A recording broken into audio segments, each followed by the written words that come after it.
ये लो चाय। तुम कितनी अच्छी हो। हाँ, तुम रात को मैं तुमसे कितना झगड़ा किया, फिर भी तुम मुझे चाय लेके आया हो। कितनी हो तुम। सॉरी यार रात के लिए, मैं वेरी वेरी सॉरी यार, प्लीज मुझे माफ कर दो रात के लिए। कोई बात नहीं, कोई बात नहीं।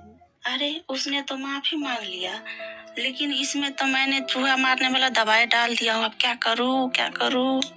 दूसरी चाय बना के मैं दूसरी गरम अरे नहीं, चाय दे दो मुझे, चाय दे दो, चाय दो ना मुझे। नहीं नहीं, दूसरी लेके आती हूँ। अरे नहीं, मैं ठंडी पी लूंगी। अरे यार तुम्हारे लिए मैं पी जाऊंगा यार, दे दो मुझे चाय। नहीं, मैं दूसरी लेके आती हूँ, ये नहीं। अरे नहीं नहीं नहीं नहीं, दे दो मुझे चाय, दे दो। ये कैसे तो इसमें चूहा मारने वाला दवाई है।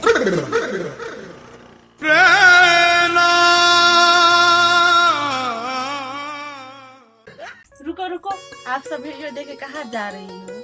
नमस्कार करती हूँ सभी दोस्तों को। और मैं कितना मेहनत से वीडियो बनाती हूँ आप सबके लिए। आप सब सपोर्ट करो हमको, और लाइक कमेंट शेयर करो, फॉलो करो। बहुत मेहनत से वीडियो बनाती हूँ। आप तो जानते हो कितना मेहनत करके वीडियो तो मैं ये चाहती हूँ हमारा हार्ड मेहनत को आप सक्सेसफुल जरूर कर देना। हमारा उम्मीद है कि आप सब जरूर हमको सक्सेस करोगे।